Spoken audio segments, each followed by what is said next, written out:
السلام عليكم ورحمة الله وبركاته. بسم الله الرحمن الرحيم. الحمد لله الوالي المتعالي الذي لم يزل على عباده متوالي، والصلاة والسلام على الحبيب الغالي سيدنا ومولانا محمد وعلى آله وصحبه ذوي المقام العالي. سبحانك لا علم لنا إلا ما علمتنا إنك أنت العليم الحكيم، ولا حول ولا قوة إلا بالله العلي العظيم. وكلهم من رسول الله ملتمس غرفا من البحر أو رشفا من البيم. Yang kita muliakan Imam Masjid Nurdin hafizahullah mata'ana bituli hayatih, para alim ulama, guru-guru kita, para salihin, orang-orang tua kita, bapak-bapak, ibu-ibu yang terus menuntut ilmu dalam rangka mendekatkan diri kepada Allah Subhanahu wa taala. Semoga Allah senantiasa mengampunkan segala dosa-dosa kita, menutupi aib-aib kita dunia dan akhirat, dan menjadikan kita di antara hamba-hamba yang mendapat keberuntungan di dunia wa dunia wal akhirah. Amin ya rabbal alamin. Alhamdulillah, kita telah melalui hari Idul Adha dan juga hari raya Tasyrik. Namun kita masih berada di bulan Dzulhijjah yang mulia, salah satu bulan yang dihormati, Ashhurul Hurum. Inna 'iddatas syuhur 'inda Allah 12 syahran fi kitabillah yauma khalaqas samawati wal ard minha arba'atun hurum. Nabi SAW menjelaskan dalam hadisnya, salasatun mutawaliyat, 3 berturut-turut, Dzulqa'dah, Dzulhijjah dan Muharram, dan nanti kemudian Rajab al-Mudhar, Rajab yang terpisah. 4 bulan ini pahala-pahala amal kita digandakan oleh Allah Subhanahu wa taala.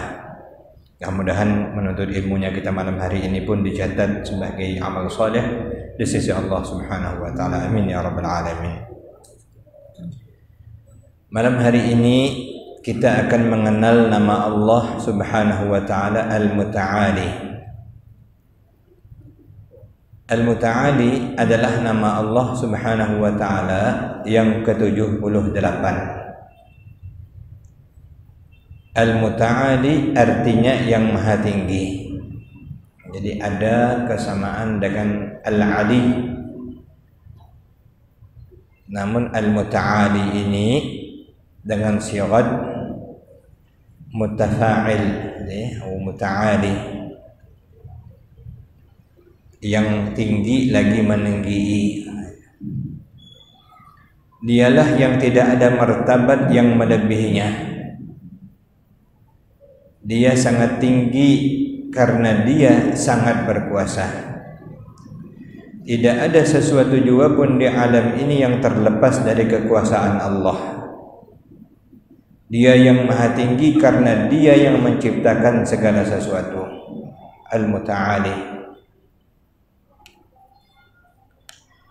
Berhubungan dengan nama Allah Subhanahu wa taala ini, Allah berfirman, Alimul ghaibi wasyahadatil kabirul muta'al. Ar-Ra'd ayat 9. Dia yang maha mengetahui yang gaib dan yang nyata, yang maha besar lagi maha tinggi. Martabat Allah Subhanahu wa taala, kata guru kita Syekh Muhammad Bakhid menjelaskan, tidak ada yang melebihi oleh siapapun juga. Tak ada yang melebihi martabat Allah. Begitu juga hukum Allah. Tidak ada yang lebih tinggi daripada hukum Allah. Jadi kalau ingin mengatakan sumber dari segala sumber hukum, yang paling tertinggi, yang paling mulia hanyalah hukum Allah Subhanahu wa taala. Demikian pula jika Allah melarang, maka larangan Allah lebih tinggi daripada larangan siapapun juga. Nah, ini kita kadang kalah.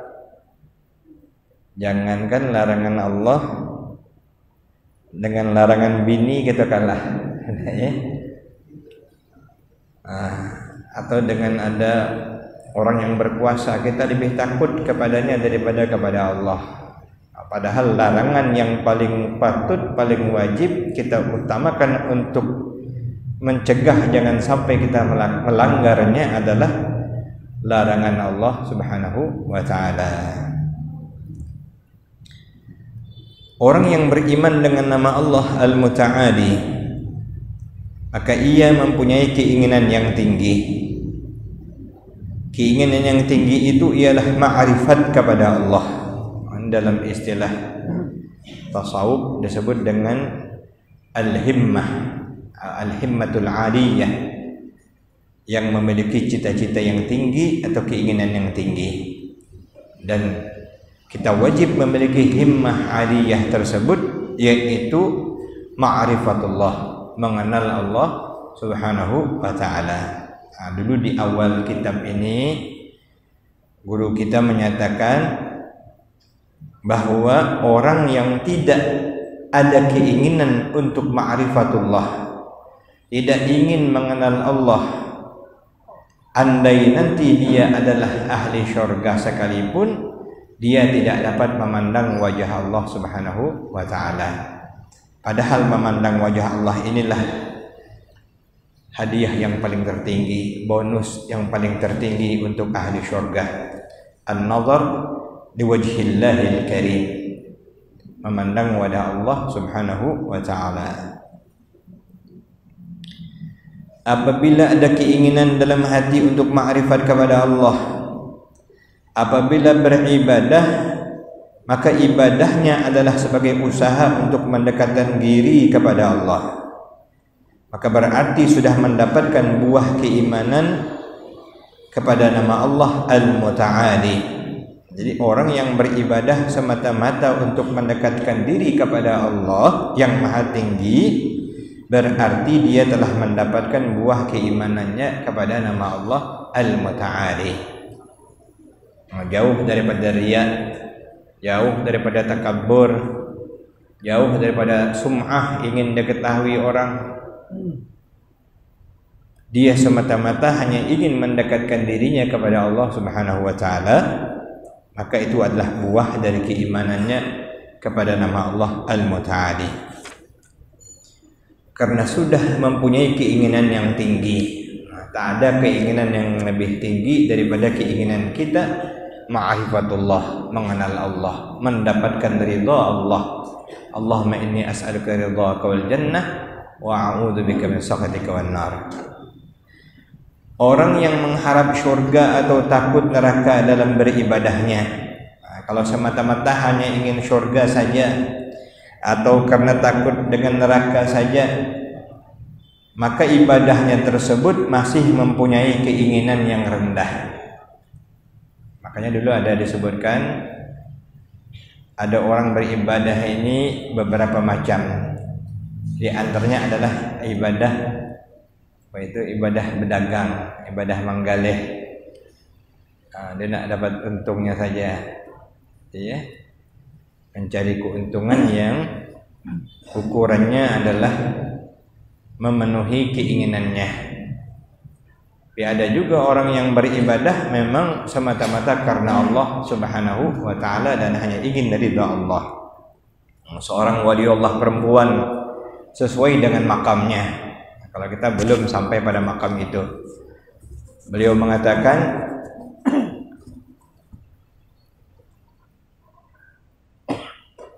Ilahi, wahai Tuhanku, in kuntu uridu jannah al-jannah atau kama qalat, kalau aku menginginkan surga dalam ibadahku ini, fa'ab'idha anni, jauhkan surga itu dariku. Wa inni wa in a'buduka khaufan min narik, kalau aku beribadah semata-mata karena takut dengan nerakamu, adkhilni fi narik, masukkan saja aku dalam nerakamu. Fa inni a'buduka, sungguh ya Allah aku menyembahmu, aku beribadah kepadamu, hubban laka, karena aku mencintaimu. Nah, itu Rabi'ah Adawiyah, kurang lebih demikian atau kama qalat dalam sisi maknanya. Artinya dia benar-benar beribadah kepada Allah itu berdasarkan ridha, berdasarkan cinta dan kerinduannya kepada Allah. Nah, namun bukan berarti dia tidak mau masuk surga, tidak. Bukan berarti tidak takut neraka, tidak. Tapi dia benar-benar hanya menginginkan Allah. Kalau kita belum boleh mengatakan gitu, ya Allah aku ibadah ini aku tanda surga dah, nah, jangan ya. Itu bukan martabat kita. Tapi maksud dari kata-kata tersebut sesungguhnya ingin menunjukkan, marilah kita beribadah kepada Allah karena ingin mendapatkan ridha Allah, karena kita mencintai Allah, karena kita mengagungkan Allah, karena kita merindukan Allah Subhanahu wa ta'ala dan ingin mendapatkan ridhonya. Namun kita juga ingin surga, kita juga takut neraka. Allah sendiri mengajarkan, hal adullukum ala tijaratin, maukah engkau aku tunjukkan tijarah, perniagaan, tunjikum min adzabin alim, yang menyelamatkan kalian daripada azab yang pedih. Tu'minuna billahi wal yawmil akhir, beriman kepada Allah dan hari akhir, wa tujahiduna fi sabilillah bi amwalikum wa anfusikum, berjihad di jalan Allah dengan harta dan diri kalian. Artinya memang Allah telah menjadikannya sebagai ladang bagi kita, bagi usaha bagi kita untuk mendapatkan surganya agar kita dijauhkan dari azabnya. Faman zuhziha 'anil nar, siapa yang dijauhkan dari api neraka, wa udkhilal jannah, dan dimasukkan ke dalam surga, faqad faz, dialah orang yang telah mendapatkan kemenangan. Wa mal hayatud dunya illa mata'ul ghurur. Nah, namun kalau ibadah semata-mata untuk itu, ibadah menggaleh tadi, itu masih rendah. Tapi kalau ibadah karena ingin Allah, ingin ridha Allah semata-mata, ingin dekat dengan Allah, itu adalah ibadah yang tinggi. Kenapa? Karena Allah Al-Muta'ali, dialah yang maha tinggi, mengatasi lebih tinggi dari apapun juga. Seluruhnya rendah di sisi Allah Subhanahu wa ta'ala. Berkata Hujjatul Islam Al-Imam Muhammad bin Ahmad Al-Ghazali At-Tusi An-Naisaburi qaddasallahu sirrah, barang siapa yang tidak makrifat kepada Allah Subhanahu wa ta'ala di dunia, maka ia tidak akan bisa melihat Allah Subhanahu wa ta'ala di akhirat, sekalipun ia masuk surga. Nah, ini kita tanda nih. Jadi orang yang tidak makrifat, disyarahkan tak ada langsung keinginan nak makrifah kepada Allah, tak ada langsung nak kenal dengan Allah, tak ada langsung nak dekat dengan Allah, tak ada langsung ingin merasakan kehadiran dan kebesaran Allah, maka tidak akan melihat wajah Allah Subhanahu wa ta'ala. Nah, karena itu salah satu tujuan kita mengkaji kitab Syarah Al-Asma'ul Husna, karena kita ingin ma'rifat kepada Allah Subhanahu wa ta'ala biiznillah wa bilutfillah, dengan izin dari Allah dan kelembutan dari Allah Subhanahu wa ta'ala. Tiap orang yang tidak sempat merasakan lezatnya ma'rifah kepada Allah selama hidup di dunia, tidak pernah dia merasa lezat ma'rifat kepada Allah, karena memang tak mau, tanda, tidak ada keinginan, makanya tak ada merasa lezatnya. Maka di akhirat nanti tidak akan merasakan lezatnya, andai pun dia memandang zat Allah. Jadi walaupun nanti dapat memandang zat Allah, maka dia tidak akan merasa nikmat, merasa lezat. Wal'iyadzubillah, kita berdunia itu adalah sebuah penderitaan, ya? Tak dapat melihat wajah Allah Subhanahu wa ta'ala. Yang paling diinginkan orang surga adalah melihat zat Allah, sekalipun mereka sudah berada dalam kenikmatan dan kebahagiaan yang diberikan Allah.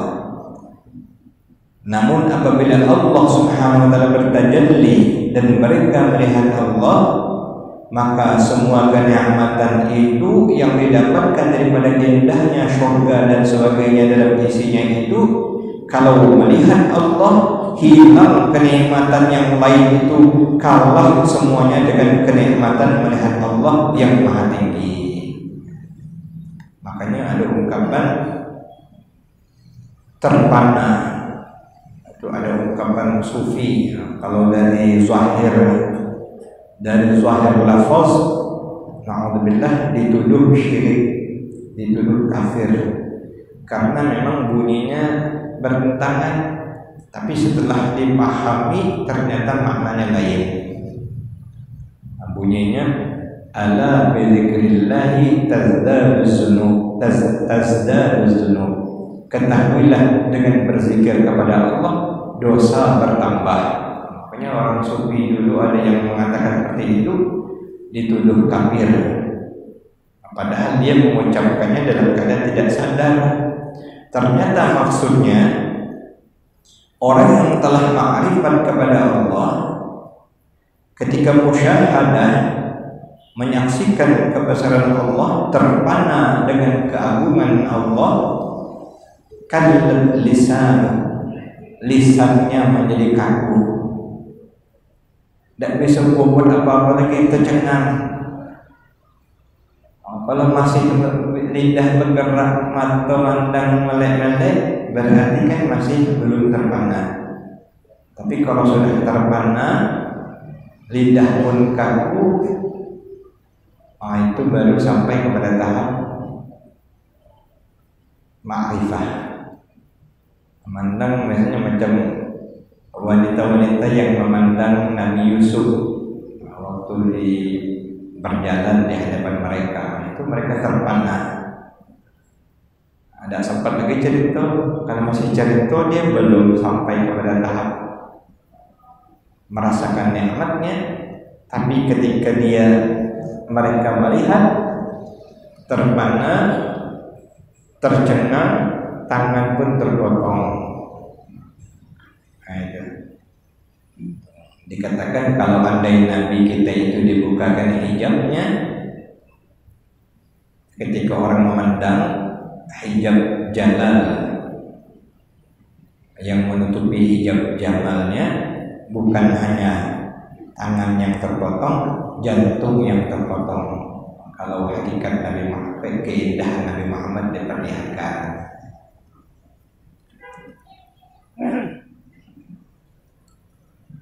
Berkata guru kita, apabila selama ini di dalam hati belum ada cita-cita atau kehendak untuk ma'rifat kepada Allah, maka mulai sekarang kita masukkan ke dalam hati keinginan itu, bahwa sebelum mati keinginan kita untuk ma'rifat kepada Allah terlebih dahulu. Ini dijadikan cita-cita kita, tujuan kita mengenal Allah Subhanahu wa ta'ala. Makanya ilmu yang dituntut secara teori ilmu tauhid, lalu mengamalkan ajaran agama ini, praktek ibadahnya ilmu fikih, lalu merasakan keindahannya sehingga sampai kepada tahap seakan-akan kita beribadah kepada Allah, seakan-akan kita melihat Allah, ilmu tasawuf, rukun Islam, rukun iman, rukun ihsan. Nah, itu supaya kita dapat ma'rifah kepada Allah. Orang ma'rifah kepada Allah ini, dia telah masuk surga duluan. Dalam Al-Quran, وَمَنْ خَافَ مَقَامَ رَبِّهِ وَلِمَنْ خَافَ مَقَامَ رَبِّهِ جَنَّتَانِ.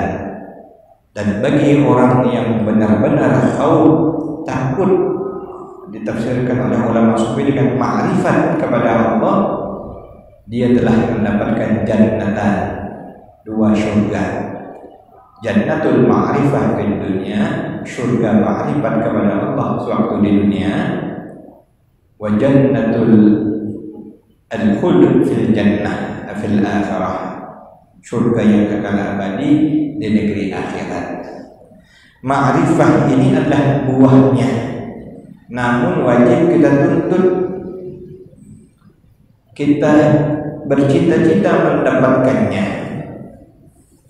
Teman, saya ada kurang setuju jika ada yang mengajarkan mengaji ilmu ma'rifah,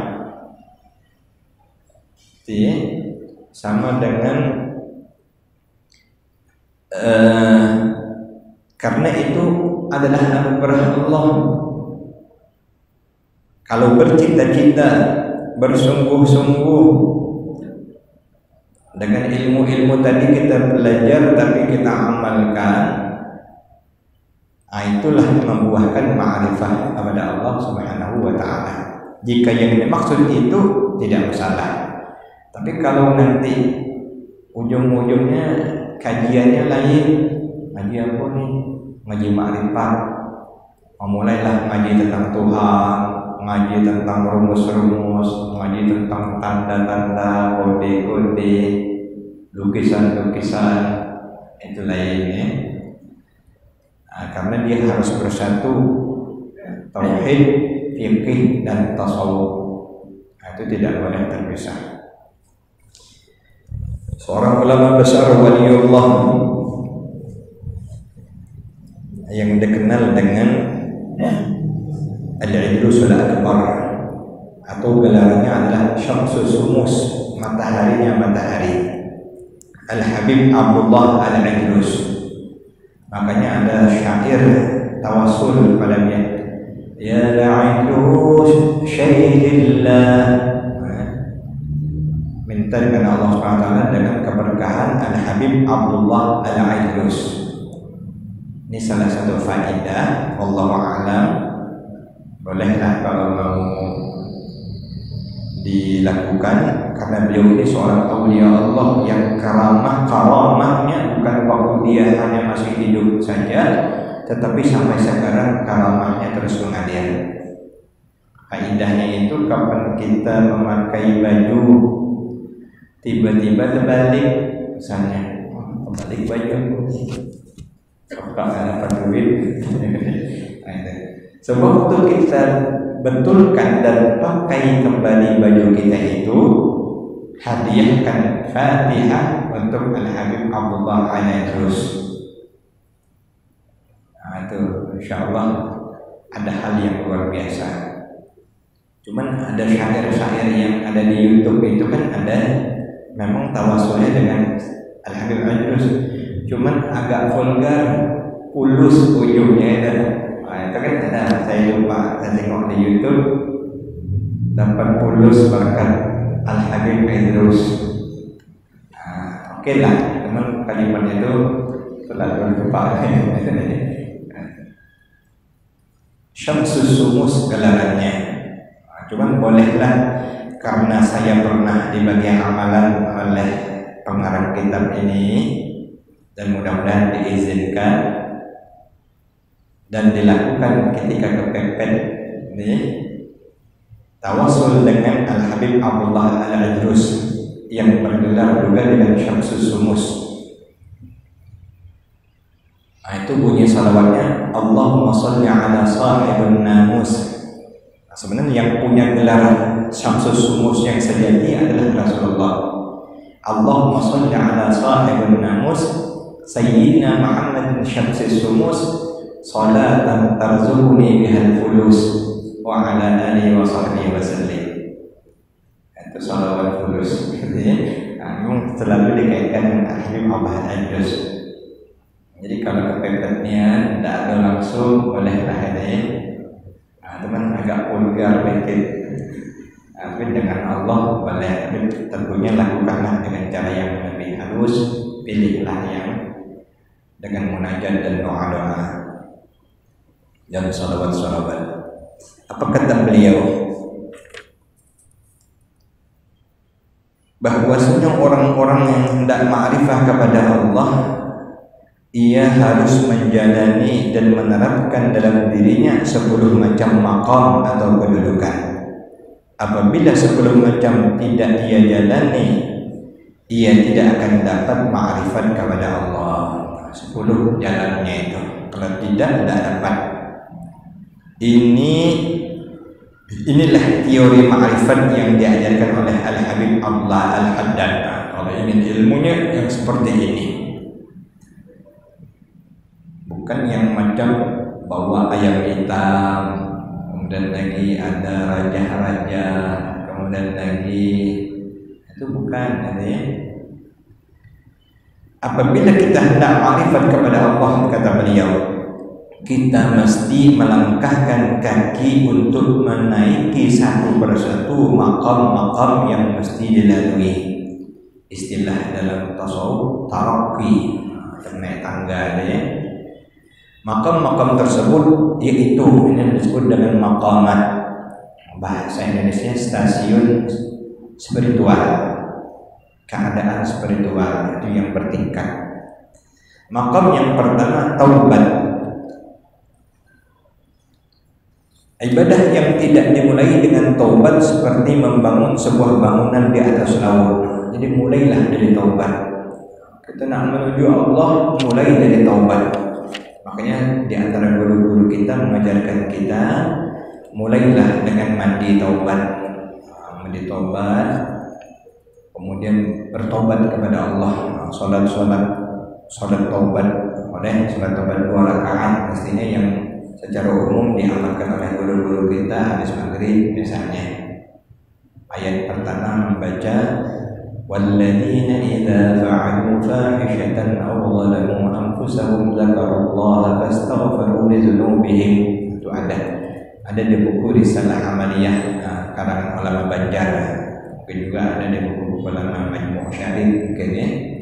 Salat sunnah taubah boleh ya. Artinya taubat yang benar-benar. Taubat adalah fondasi ibadah. Makanya jika mau sholat kita disuruh berwudu terlebih dahulu, karena wudu adalah merupakan taubat sebagai pembersihan diri. Yang zahir dengan wudu, yang batin dengan taubat. Hakikatnya wudu itu adalah ungkapan kita mohon ampun kepada Allah. Semua hal yang dilarang oleh Allah wajib kita bertobat. Baik dari riba. Riba ini ada keturunan. Setiap hari kita menggibah. Sampai sengaja tak sengaja, apalagi sudah terbiasa, itu lancar lidah kita nih. Alhamdulillah. Wa nastaghfirullah. Enak deh. Jadi kalau tak ada gibah, tak ada enak. Ngopi itu ada yang kita gibah, kedai kopi kita duduk-duduk lama. Tapi kalau bergurau lebih elok. Mohon maaf karena itu sebahagian guru-guru termasuk di ulama Banjar, kapan mereka bertemu kalau tidak soal agama mereka bergurau. Berapa bini sekarang? Tidak apa-apa. Daripada kita tidak kayak orang. Itu tapi bergurau ya, bukan kata-kata. Ada pada si anu tuh cari yang lain supaya jangan menggibah.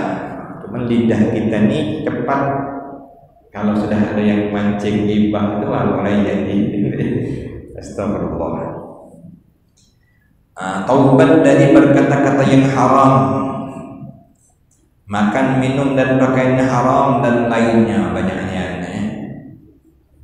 Makanya payah nak khusyuk. Selagi masih ada yang tak betul, itu nak nyampai maqam khusyuk itu payah. Kita bertobat kepada Allah. Taubat dari semua itu adalah modal utama bagi orang yang hendak mengenal Allah. Itu taubat. Ayah guru adik kita Syekh Muhammad Ali itu ada waktu kami masih kecil-kecil, saya masih ingat. Dia mengajarkan taubatnya yang sesungguhnya itu kita wajib taubat sampai 7 tingkatan. Mungkin Allah sampaikan kita yang paling ujung. Yang pertama, taubat dari segala yang diharamkan Allah. Artinya dosa-dosa besar, taubat dari segala dosa besar. Yang kedua, taubat dari segala dosa kecil. Yang ketiga, taubat daripada yang syubhat-syubhat. Yang keempat, taubat dari yang makruh-makruh. Makruh ini banyak kita nih. Sudah tahu nak ke masjid, makan jengkol dulu. Sudah tahu nak ke masjid, merokok dulu. Itu Nabi bilang, man akala atau al-basal dan sebagainya yang bau, fala yadkhulanna musallana, jangan masuk musalla kami, jangan masuk masjid. Gitu ini malah mantap. Ada acara dalam masjid, jamuannya jengkol, dan sekarang rokok, asbak taruh dalam masjid. Padahal Nabi tak suka yang makan berbau, jangan dulu masuk masjid. Yang makruh itu banyak macam. Meninggalkan yang sunnah berarti makruh. Dalam wudhu ada, dalam sholat ada. Makruh mandang-mandang, ada ya. Wah sholat tapi mandang-mandang, ada. Makruh hukumnya. Taubat daripada yang makruh. Kelima, merasa bagus kita, maka taubat daripada merasa sudah bagus, merasa diri sudah bagus. Keenam, merasa bukan hanya merasa sudah bagus, lebih hebat daripada orang lain. Merasa aku lebih daripada orang lain. Wajib kita bertobat. Nengok orang misalnya, anggaplah macam tak ada sholat di jalan, orang ini berhubungan dengan Allah. Bagus lagi aku ni, alhamdulillah aku bagus. Aku ingat Allah. Orang tu lupa dengan Allah. Padahal belum tahu lagi. Yang di jalan-jalan tu mungkin banyak yang hatinya ingat dengan Allah. Atau kita langsung pejabat tu lupa dengan Allah. Belum tentu banyak pejabat yang dekat dengan Allah misalnya. Jadi kita tidak bisa mengukur daripada zahir. Nengok orang kaya, hubud dunia, orang kaya itu cinta dunia. Belum tentu, mungkin di hatinya tidak cinta dunia. Kita pun yang cinta dunia cuma tidak ada kaya. Dalam hati enak orang kaya. Jadi kita bertobat merasa lebih baik daripada orang lain, merasa lebih suci. Yang ketujuh, ini tingkatan nabi-nabi, tingkatan para awliya di bawah Nabi. Kalau lupa sesaat saja kepada Allah, tobat kepada Allah Subhanahu wa Ta'ala. 7 tingkatan taubat. Kita ni mungkin tahap 4 itu sudah mantap, sudah ya. Payah kita masih lepas dari yang dosa besar, dosa kecil, subhat dan yang makruh itu pun masih payah. Tapi mudah-mudahan Allah menolong kita dapat maqam taubah. Kemudian secara ringkas yang kedua tangganya adalah maqam wara. Wara ini artinya meninggalkan yang syubhat, apik dalam kehidupan ini. Berhati-hati baik dalam berkata-kata, berpakaian, memandang, mendengar, makan, minum ataupun bergaul, sehingga apa-apa yang belum jelas halal haramnya atau boleh tidaknya mestinya ditinggalkan. Takut jadi orang ini berhati-hati betul kalau melakukan yang dilarang oleh Allah Subhanahu wa Ta'ala. Yang ketiga, zuhud. Zuhud ini secara ringkas asal maknanya adalah tidak mencintai dunia. Ini kita ingin meluruskan. Al-Imam Asy-Syadzili pada masanya meluruskan pemahaman bahwa seorang sufi itu tidak boleh kaya. Ini keliru. Karena yang dilarang itu bukan memiliki kekayaan tetapi mencintai dunia. Makanya yang dimaksud adalah tarku hubbid dunia, meninggalkan mencintai dunia. Seperti Imam Syadzili, orang kaya raya tapi di hatinya tidak cinta dengan dunia. Kemudian yang keempat, sabar. Maqam yang keempat, sabar yaitu mampu tidak mencurahkan isi hati kecuali kepada Allah, baik dalam menghadapi cobaan yang langsung datang dari Allah seperti sakit, ataupun sesuatu yang datang dari orang lain seperti fitnah atau gangguan tetangga dan sebagainya. Itu sabar. Apabila seseorang sudah menetap dalam kesabaran menjadi janji dirinya, maka Allah akan memberikan orang itu hadiah berupa al-unsu billah, rasa nyaman, rasa tenang, rasa indah, rasa jinak dekat kepada Allah Subhanahu wa taala. Nah, ini sabar. Sabarnya bukan sabar-sabaran, bukan. Kalau yang sabar-sabaran itu namanya tasabbur, hati panas nih, pampai mati. Nah, itu masih tasabbur. Disebut dengan maqam jika sudah menyatu dengan jiwa kita, menyatu dengan jati diri kita. Sabarnya bukan sabar dipaksa, tapi memang sabarnya lah, artinya bukan kita yang coba ninju bergetar. Namun kita tahan, dapat pahala, tapi itu tasabbur, menyabarkan diri namanya ya. Tapi kalau sabar yang luar biasa itu memang melekat sudah. Yang kelima, maqam fakir. Nah, ini jangan salah makna. Tak boleh kayu harus fakir. Orang sufi, orang yang nak dekat dengan Allah, bajunya harus buru-buru, tidak boleh baju bagus. Itu salah pemahaman. Fakir maknanya berhajat, bahwa kita wajib berhajat hanya kepada Allah. Fakirun ilallah, menggantungkan harapan kita hanya kepada Allah, baik dalam apapun juga, urusan rezeki, kesehatan dan sebagainya. Nah, ini harus kita tanamkan. Sebab kalau kita mengharap orang, mengharap makhluk, pasti ujungnya kecewa. Jadi jangan, ini sedang-sedang saja kalau dengan makhluk. Menggantungkan harapan hanya kepada Allah. Fakir ilallah. Makanya sering di kitab-kitab itu al-faqir ilallah, nama ini. Jika sudah menerapkan dalam kehidupan yang demikian, Allah yang akan memberikan kita al-qurb, kedekatan kepada Allah. Jadi kalau kita bergantung kepada Allah, buahnya mendapat kedekatan dengan Allah. Yang keenam, syukur. Maqam syukur. Menerapkan syukur dalam kehidupan, yaitu menggunakan segala nikmat yang diberikan Allah hanya untuk sesuatu yang dibolehkan oleh Allah. Syukur digunakan untuk yang halal, yang tahaddus dan nikmat, untuk menjadikan kita semakin bersyukur kepada Allah, menjadi dekat kepada Allah, merasakan indahnya kebesaran nikmat dari Allah, dan ingat siapa yang memberikan kita. Mandang rezeki, pandang yang memberi rezeki, dapat rezeki.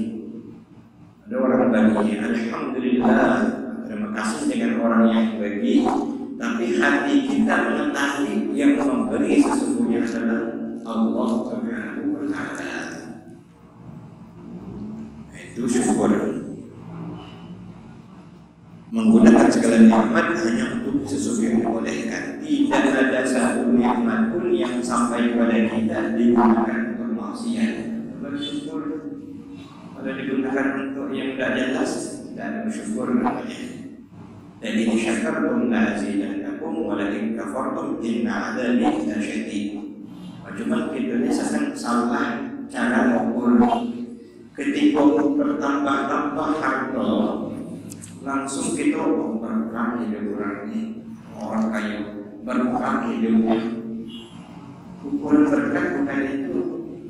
Al-ghina ghina nafs, taat kepada Allah. kita tidak mau berkat dia mau mobil itu karena kita masih dengan nafsu. Nah, maksudnya bukan itu ukurannya. Orang yang benar-benar bersyukur kepada Allah, dia akan diberi hayat atau rasa malu kepada Allah, malu melakukan hal-hal yang melanggar larangan Allah, malu meninggalkan perintah Allah, malu melakukan hal-hal yang tidak pantas atau yang kurang pantas.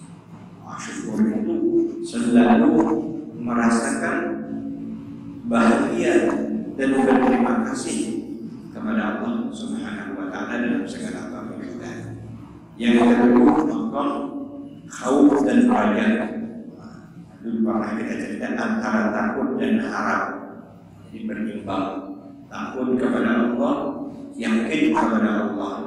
Takut akan azab Allah, yakin Allah Maha Pengampun. Dua mesti berimbang. Kalau takut saja stres.